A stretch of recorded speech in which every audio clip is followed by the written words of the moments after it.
చిత్తం మీద ఈ ముక్కు దగ్గర నుంచి ఊడిన శ్వాస కూడా నాకు లోపల కూడా వస్తుంది. ఆ స్పర్శ అనేది తెలుస్తుంది. దాన్ని ఎలా తీసుకోవాలనేది అర్థం కావట్లేదు. అంటే ఆ గాలి మరి లోపలికి వెళ్తుంది కదండి. లోపలంతా కూడా ఆక్సిజన్ నిండుతుంది కదా మనకి ఊపిరి తీసుకున్నప్పుడు. వదిలిపెట్టినప్పుడు కార్బన్ డైఆక్సైడ్ బయటకు వస్తుంది. దాని రాకపోకలు మనకి స్పర్శ తెలుస్తాయి. మరి కొంతమందికి ఎక్కువ తెలుస్తుంది, అంటే కొంతమందికి సెన్స్ తక్కువ. అనుకోమంటారా? లేకపోతే ఇంకేమన్నా అని ఒక డౌట్. అంటే sensitive, your sensitivity is good. ఏమో నాకు తెలిసినంతలో అదే. ఇంకెవరైనా చెప్పగలిగితే చెప్పండి. శ్వాస తీసుకున్నప్పుడు మనకి తెలుస్తుంది, కొంతమందికి ఎక్కువ తెలుస్తుంది. అంటే ఆ గాలి లోపలికి వెళ్ళడం మనం అనుభవిస్తున్నాం అన్నమాట, ఫీల్ అవుతున్నాం.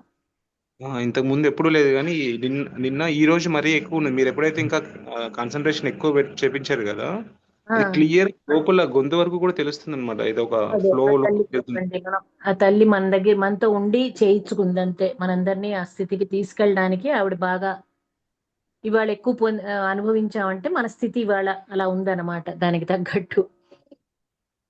ఓకే మంచి అండి. విషయమేనండి. ఫీల్ అయితే మంచిదే కదా, మనం లోపలికి ఊపిరి ఆక్సిజన్ తీసుకున్నప్పుడు. That is good. అవునండి. ఎందుకంటే కొంచెం నాకు డౌట్ రావడం నాకే స్టార్ట్ అయింది. అది విజువలైజేషన్ వెళ్తుందా? నిజంగా అనుభూతి వెళ్తుందా? అన్నది కూడా ఒక్కొక్కసారి విజువలైజేషన్ కిందకి వెళ్ళిపోతుంది కానీ చూస్తే రియల్‌గా అనిపిస్తది మళ్ళీ. ఆ చిన్న కన్ఫ్యూజన్ ఉంటుంది అప్పుడప్పుడు. స్పర్శ అంటే అనుభూతి కూడా స్పీడ్‌గా వెళ్ళిపోవటం వల్ల మాకు కన్‌ఫ్యూజ్ అవుతుందన్నమాట. ఎప్పుడు లేనిది ఒక్కొక్కసారి స్పీడ్‌గా వెళ్ళిపోతుంటే అది నిజంగా వైబ్రేషనా? లేదంటే విజువలైజేషనా అన్నది ఎక్కడో కన్ఫ్యూజన్ వస్తుంది. అవును. ఇవాళ ఇంకొకటి ఎక్కువ సార్లు ఓంకారం చెప్పారు కదండి. ఆ, మేబీ అది కూడా వన్ ఆఫ్ ద రీజన్ అయ్యి one ఉంటది. of the ఓం reasons. దాని అన్నప్పుడు పవర్ మనం చాలా చాలా ఉంటుంది. బ్రీత్ కరెక్ట్, తీసుకుంటాం. అబ్సల్యూట్లీ. అవునండి. కరెక్ట్. ఇంకో ఇంకొకటి ఏంటంటే మేము ఫస్ట్ ఒక ఆల్రెడీ గ్రూప్‌లో జాయిన్ అయితామండి. దాని తర్వాత అది అయిపోగానే ఇందులోకి వస్తాను నేను. అలా అయ్యేటప్పుడు మళ్ళీ నేనేమన్నా ప్రత్యేకించి పాటించాలా? స్టార్టింగ్ అక్కడి నుంచి కంటిన్యూ అవ్వచ్చా? మళ్ళీ అంటే తీసుకోవాల్సిన ప్రికాషన్స్ ఏంటుంటాయి జనరల్‌గా? ఒక గ్రూప్ నుంచి వెంటనే అంటే ఒక సెషన్ అయిపోగానే సెకండ్ సెషన్‌కి వస్తున్నా కదా నేను. సో, అక్కడేమైనా పర్టిక్యులర్‌గా ఏమైనా పాటించవలసిన నియమాలు ఏమైనా ఉన్నాయా? లేదంటే మీ ఫ్లోలోనే నడిచి వెళ్ళిపోమంటారా అట్లనే? ఏంటి ఫ్లో ఏనండి, ఏముంది, కలెక్టివ్ లో ఉన్నారు కదా మీరు, కలెక్టివ్ లో ఉండడమే కదా మా అమ్మకి కావాల్సింది అవుతుంది కూడా. కూడా సహజయోగమేనా, ఆ, సహజయోగమేనా. సహజయోగేగా అది కూడా. అది కూడా సహజం. సహజయోగం పర్వాలేదు. అయితే పర్వాలేదు.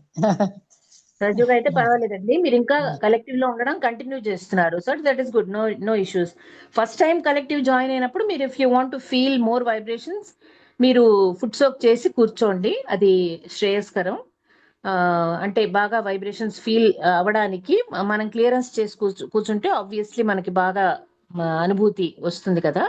అంతే, అంతకంటే తప్పేమీ లేదండి. మళ్ళీ మీరు ఇంకో కలెక్టివిటీ జాయిన్ అవడంలో తప్పేం లేదు. మీరేం తీసుకోవాల్సిన ప్రికాషన్స్ లేవు, ఏం లేదు. ఐ మీన్ మన స్టార్టింగ్‌లో అంటే కూర్చునే ముందే దండం పెట్టుకొని బంధనం తీసుకోవాలి అట్లా ఇలా ఏం లేదు కదా? 3 మంత్రాలు మహామంత్రాలు తీసుకోకుండా కూర్చోవద్దు అటువంటివి ఏం లేదు కదా?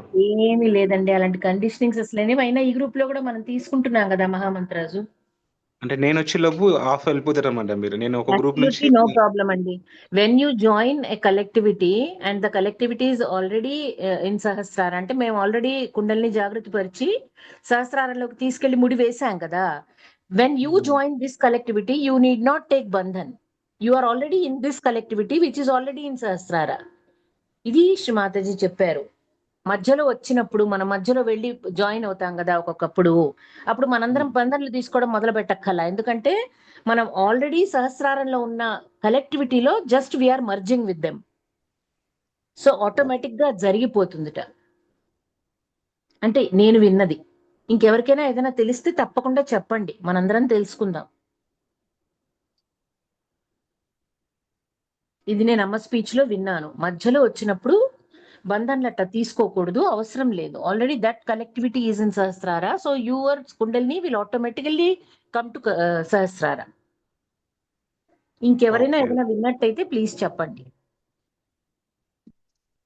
అట్లా అందుకని మధ్యలో జాయిన్ అయ్యి బంధన్లు తీసుకోకూడదు అని చెప్పారు. ఎందుకంటే అవతల వాళ్ళ అటెన్షన్ పాడవుతుంది దానివల్ల. అవునండి. అదే డౌటొచ్చింది. ఆ, అంటే అది అందుకని అట్లా మనం అప్పుడు గబగబా బంధనలు తీసేసుకోవడం మొదలు పెడతారు. అట్లా కలెక్టివ్ లోకి వచ్చి పూజల్లోకి వచ్చి కూడా చేస్తారు. అది తప్పు చెప్పారు Shri Mataji. When you are joining a collectivity which is already in the middle of puja or in the middle of meditation, you become one of them. You merge into that collectivity. అదే కదా మన భావన. So no need of taking bandhan again. అది okay అండి. జై శ్రీ మాతాజీ. జై శ్రీమత్.